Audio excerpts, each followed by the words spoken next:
Good morning to all my dear students. Welcome again to my channel Chemistry Wala SP. তোমাদের জন্য সর্বদা তোমাদের সাথে তোমাদের পাশে। আমাদের চ্যানেলে মাধ্যমিক 2025 সালের ফাইনাল পরীক্ষার জন্য যে সাজেশন পর্ব চলছে, ফাইনাল সাজেশন পর্ব, লাস্ট মিনিট সাজেশন যেটাকে আমরা বলে থাকি, আজকে তার অধ্যায় পরমাণু নিউক্লিয়াস। ইতিমধ্যে আমি তোমাদের বেশ কিছু অধ্যায়ের ফাইনাল সাজেশন দিয়ে দিয়েছি। আশা করি তোমরা সেই সমস্ত অধ্যায়ের প্রত্যেকটি প্রশ্ন সুন্দর করে তৈরি করে নিয়েছো। আজকে তোমাদের ফাইনাল সাজেশনের টপিক পরমাণু নিউক্লিয়াস। এই চ্যাপ্টার থেকে ভীষণ গুরুত্বপূর্ণ কিছু প্রশ্ন আমি তোমাদের দিচ্ছি। প্রত্যেকটি প্রশ্নের উত্তর আমি তোমাদের বলেও দেব, বুঝিয়েও দেব। এ প্রসঙ্গে বলে রাখি, এই চ্যাপ্টার থেকে 5 মার্কসের কোয়েশ্চেন আসে তোমাদের পরীক্ষায়। তো 5 মার্কসের জন্য চলো কি কি প্রশ্ন আমি তোমাদের সিলেক্ট করেছি ফাইনাল সাজেশন পর্বে, চলো দেখি। দেখো, প্রথম প্রশ্ন, আলফা বিটা গামা রশ্মি পরমাণুর কোন অংশ থেকে নির্গত হয়? আলফা বিটা গামা রশ্মি পরমাণুর নিউক্লিয়াস থেকে নির্গত হয়। পরমাণুর নিউক্লিয়াস থেকে নির্গত হয়। আলফা বিটা গামা রশ্মি পরমাণুর নিউক্লিয়াস থেকে নির্গত হয়, অর্থাৎ এই তেজস্ক্রিয় পরিবর্তন বা তেজস্ক্রিয় নির্গমন সম্পূর্ণভাবে পরমাণুর নিউক্লিয় ঘটনা।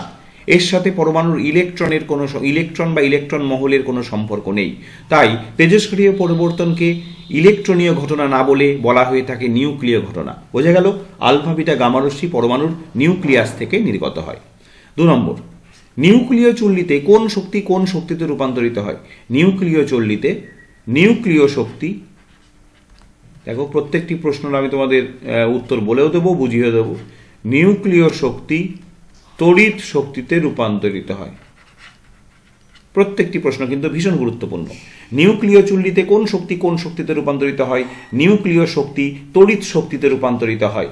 ওকে, চলো 3 নম্বর প্রশ্ন, 1 AMU ভর শক্তিতে রূপান্তরিত হলে কি পরিমাণ শক্তি উৎপন্ন করে? 1 AMU এর ফুল ফর্ম কি? অ্যাটমিক মাস ইউনিট, পারমাণবিক ভর একক। 1 AMU পরিমাণ ভর শক্তিতে, এর পেছনে একটা রহস্য রয়েছে। রহস্যটা তোমরা জানো। রহস্যটা হলো আইনস্টাইনের বিখ্যাত সমীকরণ E=mc²।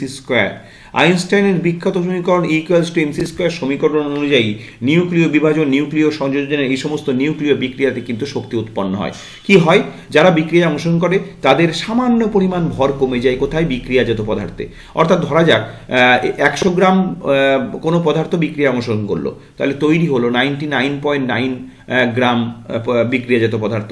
এই যে 0.1, এই যে ভরটা, যে পরিমাণ ভরটা কমে গেল, মানে সেই পরিমাণ ভর শক্তিতে রূপান্তরিত হয় এই E=mc² সমীকরণ অনুযায়ী। ঠিক আছে? আর এখানে একটা প্রশ্ন করা হয়েছে, প্রশ্নটা খুব ইম্পর্টেন্ট। 1 এটা MCQ ফরম্যাটেও আসে। আমি তোমাদের দেখো এখানে দিয়েছি MCQ আর ভেরি শর্ট অ্যান্সার। এ প্রসঙ্গে বলে রাখি, পরমাণু নিউক্লিয়াস থেকে কিন্তু কোনো শর্ট অ্যান্সার কোয়েশ্চেন থাকে না। এখানে MCQ থাকে, ভেরি শর্ট অ্যান্সার থাকে, আর লং অ্যান্সার কোয়েশ্চেন থাকে একটি। যাই হোক, 1 AMU মানে হচ্ছে 1.66 × 10⁻⁻27 কেজি। এ প্রসঙ্গে বলে দিলাম, এই পরিমাণ ভর শক্তিতে রূপান্তরিত হলে যেটা উৎপন্ন হয় সেটা হচ্ছে 931 মেগা ইলেকট্রন ভোল্ট। মনে রেখো, 931 মেগা ইলেকট্রন ভোল্ট। 1 AMU পরিমাণ শক্তি, এই ভর শক্তিতে রূপান্তরিত হলে 931 মেগা ইলেকট্রন ভোল্ট শক্তি উৎপন্ন হয়। নেক্সট 4 নম্বর প্রশ্ন, আলফা বিটা গামার ভেদন ক্ষমতা ও আয়নায়ন ক্ষমতার ক্রম লেখো। এই প্রশ্নটা কিন্তু ভীষণ ভীষণ ভীষণ ইম্পর্টেন্ট। আলফা বিটা গামার ভেদন ক্ষমতার ক্রমটা আগে প্রথমে লিখছি আমি। সব থেকে বেশি ভেদন ক্ষমতা গামার, তার থেকে কম বিটার, তার থেকে কম আলফার। তাহলে সব থেকে বেশি কার হলো? গামার। Gamma greater than beta greater than alpha. তাহলে এটা ভেদন ক্ষমতার আমি অর্ধক্রম লিখলাম, অর্থাৎ বড় থেকে ছোট লিখলাম। তাহলে গামার সব থেকে বেশি, তার থেকে কম বিটা, তার থেকে কম আলফা। অর্থাৎ সব থেকে ভেদন ক্ষমতা কম কার? আলফার, আর সব থেকে বেশি কার? গামার। এবার চলে আসো আয়নায়ন ক্ষমতা। আয়নায়ন ক্ষমতা কিন্তু আবার উল্টো হবে। আয়নায়ন ক্ষমতা সব থেকে বেশি আলফার, তার থেকে কম বিটা, তার থেকে কম গামা। অর্থাৎ আয়নায়ন ক্ষমতা আবার সব থেকে বেশি আলফার আর সব থেকে কম গামা। মনে রেখো এই দুটো ক্রম, এই ক্রম কিন্তু আসে। এ প্রসঙ্গে বলে রাখি, ক্রম প্রশ্নটা যদি ক্রম দিয়ে আসে, শুধু ক্রম দিয়েই এলো, তাহলে তুমি ঊর্ধ্বক্রমও লিখতে পারো, অধক্রম লিখতে পারো, তোমার যেটা খুশি, কোনো অসুবিধা নেই। কিন্তু যদি প্রশ্নে ঊর্ধ্বক্রম বা অধক্রম উল্লেখ করে দেয়, তাহলে কিন্তু তোমাকে অ্যাকর্ডিং টু কোয়েশ্চেন তোমাকে সেই অনুযায়ী উত্তর দিতে হবে। সেক্ষেত্রে যদি গ্রেটার দেন লেস দেন চিহ্ন দিতে তোমার প্রবলেম হয়, অনেক সময় অনেক স্টুডেন্টের কনফিউশন হয়, সেক্ষেত্রে না দিয়ে তুমি লিখে দাও অর্ধক্রম। অর্ধক্রম মানে কি? অধক্রম মানে হচ্ছে বড় থেকে ছোট। হ্যাঁ, অধঃপতন বলি আমরা, বড় থেকে ছোট, আর ঊর্ধ্বক্রম মানে ছোট থেকে বড়। এইটা জাস্ট কমা দিয়েও তুমি লিখে দিতে পারো। নেক্সট কোয়েশ্চেন নাম্বার 5, আলফা কণা ও বিটা কণার পরিচয় দাও। আলফা কণা কি? আলফা কণা হচ্ছে, এটা খুব ইম্পর্টেন্ট, 2 একক ধনাত্মক আধানযুক্ত 2 একক ধনাত্মক আধানযুক্ত হিলিয়াম আয়ন। এটা মনে রেখো, আলফা কণা হচ্ছে 2 একক ধনাত্মক আধানযুক্ত হিলিয়াম আয়ন, আর বিটা কণা হচ্ছে ইলেকট্রন কণার স্রোত। ইলেকট্রন কণার স্রোত, এটা মনে রেখো। আমি জাস্ট দুটো কি সেটা বলে দিলাম। আর গামা হচ্ছে তড়িৎচুম্বকীয় তরঙ্গ, তোমরা জানো গামা তড়িৎচুম্বকীয় তরঙ্গ। তাহলে আলফা কণা হচ্ছে 2 একক ধনাত্মক আধানযুক্ত হিলিয়াম আয়ন, বিটা কণা হচ্ছে ইলেকট্রন কণার স্রোত। ওকে, তাহলে 1 2 3 4 5, তাহলে 5টা প্রশ্ন তোমাদের উত্তর আমি বলে দিলাম, বুঝিয়েও দিলাম। চলো দেখি অবজেক্টিভে আর কি কি প্রশ্ন রেখেছি দেখি। নেক্সট দেখো 6 নম্বর প্রশ্নে, পুরনো জিনিসের বয়স নির্ধারণে কোন তেজস্ক্রিয় আইসোটোপ ব্যবহৃত হয়? পুরনো জিনিসের বয়স নির্ধারণে অবশ্যই যে তেজস্ক্রিয় আইসোটোপ ব্যবহৃত হয় সেটা হচ্ছে তেজস্ক্রিয় কার্বন, অর্থাৎ C614। মনে রেখো, তেজস্ক্রিয় কার্বন এটা। এবং এই তেজস্ক্রিয় কার্বনের সাহায্যে পুরনো জিনিসের প্রত্নতাত্ত্বিক কোনো জিনিস, পৃথিবীর বয়স, এরকম বহু পুরনো কোনো জিনিসের বয়স নির্ধারণে যে পদ্ধতি অবলম্বন করা হয় তাকে বলা হয় কার্বন ডেটিং। ওকে, কার্বন ডেটিং পদ্ধতি, এটা মনে রেখো, কার্বন ডেটিং পদ্ধতি। আর এ প্রসঙ্গে তোমাদের একটা গুরুত্বপূর্ণ অবজেক্টিভ বলে দিই, সেটা হচ্ছে, সেটাও পরীক্ষায় খুব আসে, সেটা হচ্ছে কোন তেজস্ক্রিয় আইসোটোপের সাহায্যে ক্যান্সার চিকিৎসায় ব্যবহৃত হয়। কোন তেজস্ক্রিয় আইসোটোপ, কোন তেজস্ক্রিয় আইসোটোপ ক্যান্সার চিকিৎসায় কাজে লাগে, সেটা কিন্তু মনে রেখো, কোবাল্ট, তেজস্ক্রিয় কোবাল্ট। আমি এখানে লিখে দিচ্ছি, তেজস্ক্রিয় কোবাল্ট ক্যান্সার চিকিৎসায় ব্যবহৃত হয়। তাহলে বোঝা গেল পুরনো জিনিসের বয়স নির্ধারণে তেজস্ক্রিয় কার্বন, যেটাকে রেডিও কার্বন বলা হয়, আর ক্যান্সার চিকিৎসায় ব্যবহৃত হয় তেজস্ক্রিয় কোবাল্ট। নাও কোয়েশ্চেন নাম্বার 7-এ চলো। মাত্র 8টা এমসিকিউ বা ভেরি শর্ট অ্যান্সার, যেটাই বলো না কেন, যে ফরম্যাটে, যে কোনো ফরম্যাটে আসতে পারে। একটা অবজেক্টিভও এমসিকিউ ফরম্যাটে আসতে পারে, একটা এমসিকিউ অবজেক্টিভ ফরম্যাটে আসতে পারে। যাই হোক, মোট এমসিকিউ ভেরি শর্ট অ্যান্সার মিলিয়ে 8টা প্রশ্ন তোমাদের আমি দিলাম। সূর্য এবং অন্যান্য নক্ষত্রগুলির শক্তির উৎস কি? তাহলে আমরা কি জানি, 2 ধরনের নিউক্লিয় বিক্রিয়া রয়েছে, নিউক্লিয় সংযোজন, নিউক্লিয় বিভাজন। মনে রেখো, সূর্য এবং অন্যান্য নক্ষত্রগুলির শক্তির উৎস কিন্তু নিউক্লিয় সংযোজন। ওকে, নিউক্লিয় সংযোজন। সূর্য এবং অন্যান্য নক্ষত্রদের যে বিপুল শক্তি, তার উৎস কিন্তু নিউক্লিয় সংযোজন বিক্রিয়া। ক্লিয়ার? 8 নম্বর, একটি প্রাকৃতিক তেজস্ক্রিয় মৌলের উদাহরণ দাও। প্রাকৃতিক তেজস্ক্রিয় মৌল অনেক আছে। প্রাকৃতিক তেজস্ক্রিয় মৌল হতে পারে ইউরেনিয়াম, প্রাকৃতিক তেজস্ক্রিয় মৌল হতে পারে থোরিয়াম, অনেক আছে, তোমরা একটা বললে একটাই দেবে। প্রাকৃতিক তেজস্ক্রিয় মৌল হতে পারে রেডিয়াম, প্রাকৃতিক তেজস্ক্রিয় মৌল হতে পারে পোলোনিয়াম। ওকে, যাই হোক, একটা যে কোনো একটা দিয়ে দেবে। এ প্রসঙ্গে তোমাদের একটা উল্লেখ করে রাখি একটা কথা, যে একটি কৃত্রিম তেজস্ক্রিয় মৌল যদি পরীক্ষায় আসে, একটি কৃত্রিম তেজস্ক্রিয় মৌলের উদাহরণ দাও, কৃত্রিম তেজস্ক্রিয় মৌলের উদাহরণ দাও, আসতেই পারে। সেক্ষেত্রে তার উত্তর কিন্তু আমি তোমাদের বলে দিচ্ছি, সেটা হচ্ছে ফসফরাস 1530। মনে রেখো, ফসফরাস 1530 এটা একটা কৃত্রিম তেজস্ক্রিয় মৌল। ক্লিয়ার? বোঝা গেল? তাহলে 8টি প্রশ্ন, তাদের উত্তর এবং বুঝিয়েও তোমাদের আমি দিলাম। প্রত্যেকটি প্রশ্ন কিন্তু সুন্দর করে মুখস্থ করো। ক্লিয়ার? চলো দেখি, এবার আমি তোমাদের জন্য এই 5 মার্কস এই চ্যাপ্টার থেকে আছে, তার জন্য একটা লং অ্যান্সার কোয়েশ্চেন আসে, যেটা 3 মার্কস, সেটা 2+1 অথবা 1+1 ফরম্যাটেও আসে, তবে বেশিরভাগ ক্ষেত্রে 2+1 ফরম্যাটেই বেশি আসে। চলো, তার জন্য খুব বেশি কোয়েশ্চেন আমি রাখিনি, মাত্র 6-7টা কোয়েশ্চেন এরকম রেখেছি তোমাদের জন্য। চলো দেখি কি কি প্রশ্ন আমি সিলেক্ট করেছি। নেক্সট দেখো, লং অ্যান্সার কোয়েশ্চেন। প্রথম প্রশ্ন, যেটা ভীষণ গুরুত্বপূর্ণ একটি প্রশ্ন, নিউক্লিয় সংযোজন ও নিউক্লিয় বিভাজন বিক্রিয়ার মধ্যে 2টি পার্থক্য লেখো।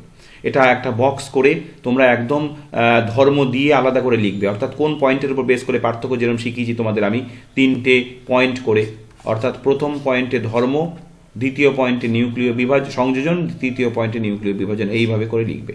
আচ্ছা, আমি বলে দিই, নিউক্লিয় সংযোজন বিক্রিয়া, নিউক্লিয় বিভাজন। নিউক্লিয় সংযোজন বিক্রিয়ায় হালকা মৌলের নিউক্লিয়াস যুক্ত হয়ে ভারী মৌলের নিউক্লিয়াস উৎপন্ন করে। নিউক্লিয় বিভাজন বিক্রিয়ায় ভারী মৌলের নিউক্লিয়াস বিভাজিত হয়ে হালকা মৌলের নিউক্লিয়াস উৎপন্ন করে। ক্লিয়ার? বোঝা গেল? এছাড়াও অনেক পার্থক্য রয়েছে, প্রচুর পার্থক্য রয়েছে।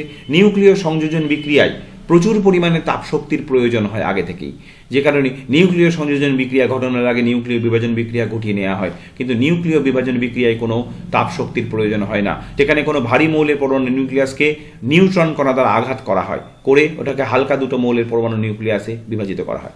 3 নম্বর, নিউক্লিয় সংযোজন বিক্রিয়া শৃঙ্খল বিক্রিয়া ঘটে না, কিন্তু নিউক্লিয় বিভাজন বিক্রিয়ায় শৃঙ্খল বিক্রিয়া ঘটে। ক্লিয়ার? এরকম প্রচুর 8-10টা পার্থক্য পেয়ে যাবে। মোটামুটি 2টি পার্থক্য বলেছে, দুটো সুন্দর সুন্দর তুমি কনফিডেন্টলি লিখতে পারবে, এরকম দুটো পার্থক্য ঠিকঠাক করে রেডি করে রেখো। আর একটা উদাহরণ দিয়ে দিই, নিউক্লিয় সংযোজন সূর্য এবং অন্যান্য নক্ষত্র, কিছুক্ষণ আগে এমসিকিউ ছিল আমাদের, short answer, very short answer ওখানে ছিল একটা কোয়েশ্চেন। নিউক্লিয় সূর্য এবং অন্যান্য নক্ষত্রগুলির শক্তির উৎস কিন্তু নিউক্লিয় সংযোজন বিক্রিয়া। আর নিউক্লিয় বিভাজন বিক্রিয়া যেমন পারমাণবিক বোমা, পারমাণবিক বোমাতে নিউক্লিয় বিভাজন বিক্রিয়া ঘটানো হয়। ঠিক আছে, বোঝা গেল? চলো নেক্সট কোয়েশ্চেন নাম্বার 2, ভর বিচ্যুতি এবং নিউক্লিয়ার বন্ধন শক্তি কাকে বলে? এটা কিন্তু ভালো করে রেডি করো, ছোট ছোট, বেশি বড় করে লেখার দরকার নেই, ছোট ছোট করে লিখে দেবে। ভর বিচ্যুতি বা মাস ডিফেক্ট, এটা কি জিনিস একটুখানি তোমাদের বুঝিয়ে দিই, কিছুক্ষণ আগেও বলেছিলাম। দেখো, একটা পরমাণুর নিউক্লিয়াস কি দিয়ে তৈরি হয়? পরমাণুর নিউক্লিয়াস প্রোটন এবং নিউট্রন কণা দ্বারা গঠিত। ক্লিয়ার? ধরো কোনো একটা পরমাণুর নিউক্লিয়াসে 10টি প্রোটন আছে, 10টি নিউট্রন আছে। ঠিক আছে, এবার ইলেকট্রনের ভর নগণ্য আমরা জানি, তাহলে ইলেকট্রনের ভর পরমাণুর ভর নির্ণয়ের ক্ষেত্রে কাজে লাগে না, উপেক্ষণীয়, কাজে লাগে না। তাহলে স্বাভাবিকভাবেই একটা পরমাণুর ভর ডিপেন্ড করছে কার উপর? নিউট্রনের উপর আর প্রোটনের উপর। তাহলে 10টা প্রোটন 10টা নিউট্রন আছে, তাহলে 10টা প্রোটন আর 10টা নিউট্রনের ভর যদি যোগ করি তাহলে নিশ্চয়ই সেই পরমাণুর ভরের সমান হবে, তাই তো? পরমাণু ভরের সমান হওয়ার কথা। কিন্তু নিউক্লিয় বিক্রিয়ায় দেখা যায়, কি দেখা যায়? যে ভর বর্ণালী বীক্ষণ নামক যন্ত্র আছে, সেই ভর বর্ণালী বীক্ষণ নামক যন্ত্রের সাহায্যে ধরা পড়ে যে কোনো একটা নিউক্লিয় বিক্রিয়া ঘটে যাওয়ার পর যারা অংশগ্রহণ করেছিল সেক্ষেত্রে তাদের মোট প্রোটন আর নিউট্রনের মোট ভর যারা উৎপন্ন হলো তাদের প্রোটন আর নিউট্রনের মোট ভরের থেকে সামান্য কম থাকে। অর্থাৎ যারা উৎপন্ন হয়, ধরো 10টা প্রোটন আর 10টা নিউট্রন ছিল তার ভর এক্স, আর 10টা প্রোটন আর 10টা নিউট্রন যারা তৈরি হলো নতুন নিউক্লিয় বিক্রিয়ায়, তার ভর কিন্তু সামান্য, অর্থাৎ এক্স প্রাইম যদি হয়, এক্স প্রাইম কিন্তু এক্সের থেকে সামান্য কম থাকে। এই যে সামান্য ভর কমে গেল, অর্থাৎ প্রত্যাশিত ছিল কত? এক্স, কিন্তু সামান্য কমে গেল, এই সামান্য কমে যাওয়াকেই ভর বিচ্যুতি। বোঝা গেল ব্যাপারটা? বোঝা গেল? ক্লিয়ার? কোনো নিউক্লিয় বিভাজন বা সংযোজন যে ক্রিয়াই বলো না কেন, সেখানে অংশগ্রহণকারী পদার্থের থেকে উৎপন্ন পদার্থের ভর সামান্য কমে যায়, ওই সামান্য ভরকেই বলা হয় ভর বিচ্যুতি বা মাস ডিফেক্ট। ক্লিয়ার? ওই ভরটাই আইনস্টাইনের E=mc² সমীকরণ অনুযায়ী শক্তিতে রূপান্তরিত হয়, যে কারণে নিউক্লিয় বিভাজন এবং নিউক্লিয় সংযোজন বিক্রিয়ায় এই বিপুল শক্তি তোমরা দেখতে পাও। ক্লিয়ার? চলো দ্বিতীয় প্রশ্ন, নিউক্লিয়ার বন্ধন শক্তি কাকে বলে? এটা ছোট্ট করে তোমাদের আমি বুঝিয়ে দিচ্ছি। দেখো, নিউক্লিয়ার বন্ধন শক্তি হচ্ছে কোনো একটা পরমাণু নিউক্লিয়াসের মধ্যে কি হয়? নিউক্লিয়নগুলি, নিউক্লিয়ন কাদের বলা হয়? প্রোটন এবং নিউট্রনকে। এই প্রোটন এবং নিউট্রনগুলি একসঙ্গে দৃঢ়ভাবে আবদ্ধ হয়ে তবে তো নিউক্লিয়াস গঠন করে, তাই না? একটা নিউক্লিয়াসের মধ্যে প্রোটন থাকে আর নিউট্রন থাকে, এরা দৃঢ়ভাবে আবদ্ধ হয়ে তবেই একটা নিউক্লিয়াস গঠন করে।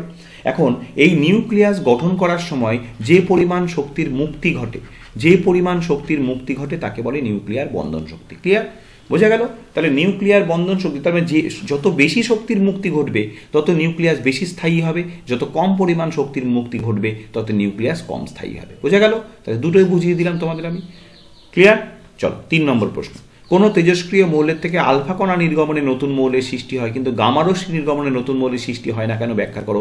আমি তোমাদের 2 দিন আগেই পর্ষদের একটি ফুল টেস্ট পেপার সলভ করেছিলাম, সেখানে একটা সুন্দর করে লেখা আছে। দেখো, আরও একবার বলে দিচ্ছি, আলফা কণা বা বিটা কণা নির্গমনে কি হয়? আলফা কণা বা বিটা কণা নির্গমনে উৎপন্ন নতুন মৌলটির পারমাণবিক সংখ্যা পরিবর্তন হয়ে যায়। তাহলে পারমাণবিক সংখ্যা পরিবর্তন হয়ে গেলে তোমরা জানো পর্যায় সারণীতে যত মৌল আছে প্রত্যেকের পারমাণবিক সংখ্যা আলাদা আলাদা।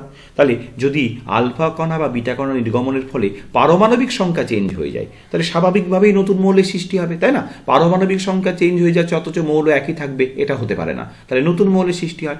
একটা মৌল, তার পারমাণবিক সংখ্যা ধরো 82, একটা আলফা বেরিয়ে গেল, বি তৈরি হলো, তার পারমাণবিক সংখ্যা 80, তাহলে নিশ্চয়ই 82 পারমাণবিক সংখ্যা। আর আলফা নির্গত হলে পারমাণবিক সংখ্যা 2 একক কমে যায়, তাহলে বি এর পারমাণবিক সংখ্যা 80, নিশ্চয়ই এ আর বি এক হতে পারে না, দুটো পারমাণবিক সংখ্যা আলাদা। সেই জন্য আলফা কণা নির্গমন হলে কি হয়, নতুন মৌলের সৃষ্টি হয়। কিন্তু গামা রশ্মি নির্গমনে নতুন মৌলের সৃষ্টি হয় না কেন? কারণ শুনে নাও, আলফা বা বিটা কণা নির্গমন হলে কি হয়, নির্গমন হলে যে পরমাণুটি সে একটা উত্তেজিত অবস্থায় চলে যায়, উত্তেজিত অবস্থায় চলে যায়। এই উত্তেজিত অবস্থায় থেকে সে কিছুক্ষণ পরে কি হয়, আবার স্বাভাবিক অবস্থায় ফিরে আসে। তাহলে এই উত্তেজিত অবস্থা থেকে স্বাভাবিক অবস্থায় ফিরে আসলে বা আসতে চাইলে বা সে কিছু পরিমাণ শক্তি কি করে, মুক্ত করে। এই যে কিছু পরিমাণ শক্তি মুক্ত করলো, সেইটাই গামা রশ্মি রূপে নির্গমন করলো। অর্থাৎ এই যে শক্তি কিছু পরিমাণ ছেড়ে দিল, এটা কি রূপে ছাড়লো, গামা রশ্মি রূপে। সেই জন্য গামা রশ্মি শুধুমাত্র শক্তির রূপান্তর মাত্র। ফলে গামা রশ্মি নির্গমনে কিন্তু পারমাণবিক সংখ্যার কোনো পরিবর্তন ঘটে না। তাই গামা রশ্মি নির্গমনে নতুন মৌল সৃষ্টি হওয়ার কোনো প্রশ্ন নেই। ক্লিয়ার? চলো নেক্সট প্রশ্ন দেখি। নেক্সট কোয়েশ্চেন দেখো, কোয়েশ্চেন নাম্বার 4, তেজস্ক্রিয়তার এসআই একক কি? 1-20 সমান কত বেকারেল? তেজস্ক্রিয়তার এসআই একক হচ্ছে বেকারেল। হ্যাঁ, তেজস্ক্রিয়তার এসআই একক হচ্ছে বেকারেল। হেনরি বেকারেলের নাম অনুসারে তেজস্ক্রিয়তার এস একক রাখা হয়েছে, হেনরি বেকারেলের নাম অনুসারে। ঠিক আছে, তেজস্ক্রিয়তার জনক বলা হয় কাকে? হেনরি বেকারেলকে তেজস্ক্রিয়তার জনক বলা হয়। যাই হোক, 1-20 সমান কত বেকারেল? দেখে নাও, 1-20 সমান এটা মাথায় রেখো, 1-20 সমান 3.7 ইন্টু 10⁻10 বেকারেল। ওকে, দুটো জিনিসই মাথায় রেখো, তেজস্ক্রিয়তার এসআই একক বেকারেল আর 1-20 সমান 3.7 ইন্টু 10⁻10 বেকারেল। কোয়েশ্চেন নাম্বার 5, তেজস্ক্রিয়তা একটি নিউক্লিয় ঘটনা ব্যাখ্যা করো। এটা তোমাদের আগেও অবজেক্টিভে একটা প্রশ্ন ছিল যে তেজস্ক্রিয় রশ্মিগুলি পরমাণুর কোন অংশ থেকে নির্গত হয়। তেজস্ক্রিয়তা আমি তোমাদের সকল উত্তর বলেছিলাম যে তেজস্ক্রিয় রশ্মিগুলি পরমাণুর নিউক্লিয়াস থেকে নির্গত হয়। এইটা দেখো এখানে ব্যাখ্যা রূপে এসছে, এটাও আসে এই ফরম্যাটেও কিন্তু প্রশ্ন আসে 2 নম্বরে। তেজস্ক্রিয়তা একটি নিউক্লিয় ঘটনা। ঠিক আছে, তেজস্ক্রিয়তা একটি নিউক্লিয় ঘটনা ব্যাখ্যা করো। দেখো, তেজস্ক্রিয়তা একটি নিউক্লিয় ঘটনা কিভাবে ব্যাখ্যা করব?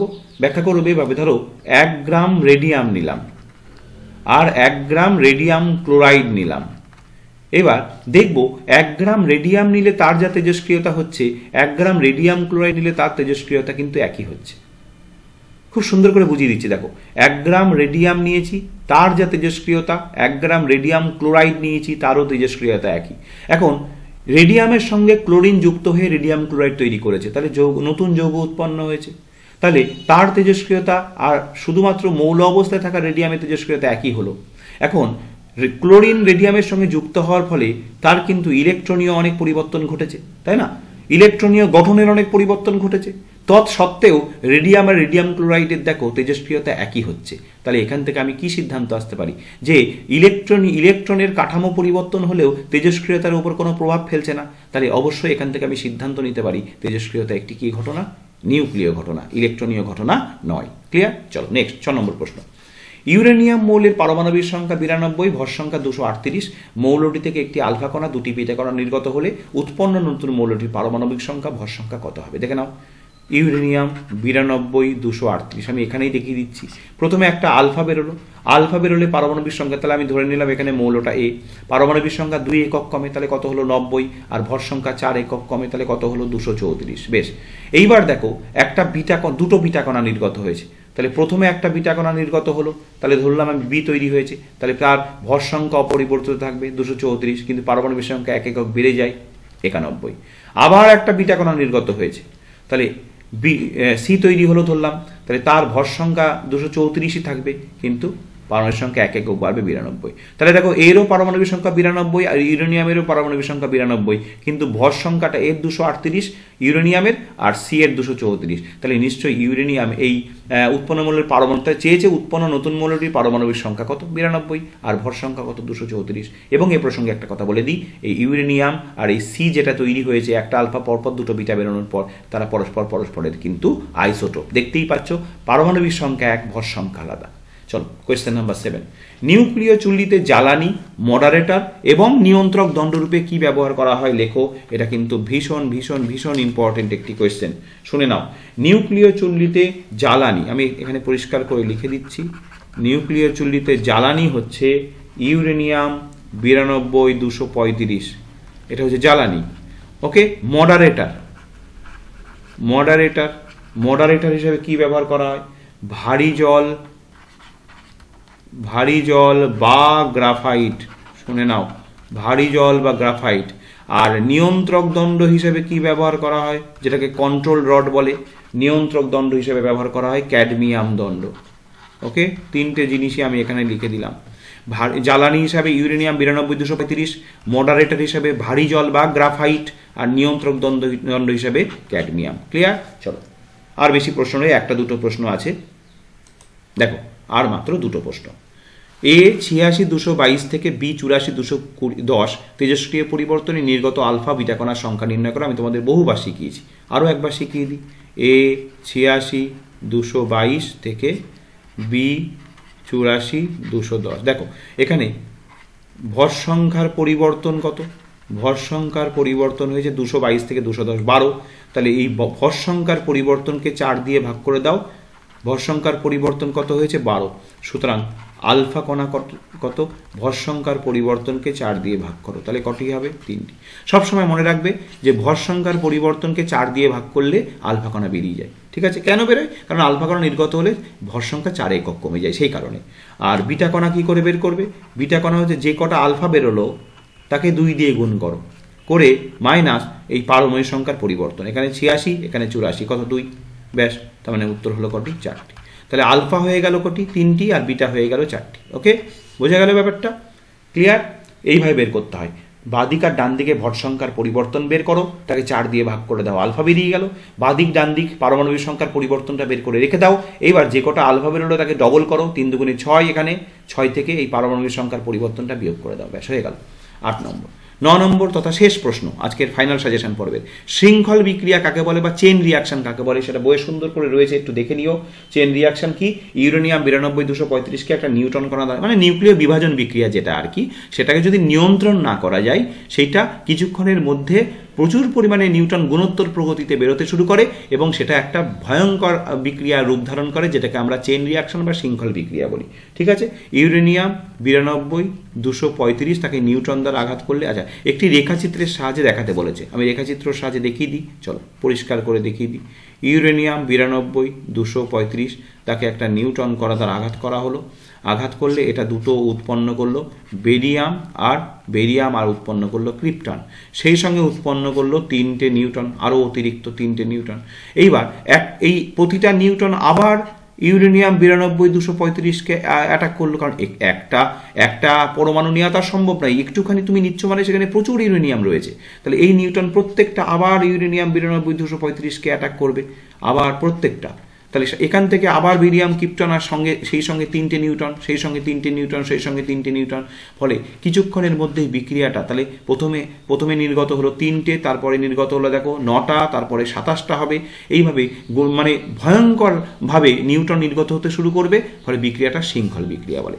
যে কারণে কিছুক্ষণ আগেই তোমাদের বললাম না যে নিয়ন্ত্রক দণ্ড, কন্ট্রোল রড, মডারেটর এইসব ব্যবহার করা হয়, করে শৃঙ্খল বিক্রিয়াটাকে কি করা হয়? নিয়ন্ত্রণ করা হয়। নিয়ন্ত্রণ না করলে কি হবে? মুহূর্তের মধ্যে বিভৎস একটা বিস্ফোরণ ঘটবে, যে কারণে সেটা একটা শৃঙ্খল বিক্রিয়া, নিউক্লিয় বিভাজন বিক্রিয়ার একটা বাজে দিক, নেগেটিভ দিক। ঠিক আছে? যে কারণে নিয়ন্ত্রণ করে মানব সভ্যতার, বিজ্ঞান কি করেছে? সেটা মানব সভ্যতার কাজে লাগিয়েছে, অর্থাৎ বিজ্ঞানকে আমরা নিয়ন্ত্রণ করে মানব সভ্যতার ভালো কাজে লাগিয়েছি। ঠিক আছে? এর প্রসঙ্গে তোমাদের বলে রাখি, নিউক্লিয় বিভাজন বিক্রিয়ার একটা অপব্যবহার। নিউক্লিয় বিভাজন বিক্রিয়া, এই যে কিছুক্ষণ আগেই বললাম যে পারমাণবিক বোমা নিউক্লিয় বিভাজন বিক্রিয়াতে হয়, তাই পারমাণবিক বোমা তো বর্তমানে আধুনিক মানব সভ্যতার একটা চ্যালেঞ্জ, তাই না? একটা নেগেটিভ দিক। যাই হোক, তাহলে আজকে তোমাদের আমি পরমাণু নিউক্লিয়াসের সাজেশন পর্ব কমপ্লিট করলাম। প্রত্যেকটি প্রশ্ন মোটামুটি, এখানে স্পেস তো কম ছিল, যাই হোক লিখে খুব একটা বোঝাতে না পারলেও ভার্বালি আমি তোমাদের বলে দিলাম। প্রত্যেকটি প্রশ্ন সুন্দর করে রেডি করে নিও, ভালো করে, খুব দ্রুত, পারলে আজকেই বা কালকে আমি তোমাদের চলতরিতের সাজেশন দেবো, আলোর সাজেশন অলরেডি দিয়ে দিয়েছি। তো প্রত্যেকটি প্রশ্ন সুন্দর করে রেডি করতে থাকো। আগামী রবিবার রাত 9:30টার সময় মেগা এমসিকিউ কম্পিটিশন আছে, তোমরা জানো প্রতি রবিবার রাত 9:30টার সময় হয়, তোমরা অবশ্যই কিন্তু থেকো। প্রত্যেকে ভালো থেকো, সুস্থ থেকো। এখন এই পর্যন্তই, আবার তোমাদের সঙ্গে দেখা হবে।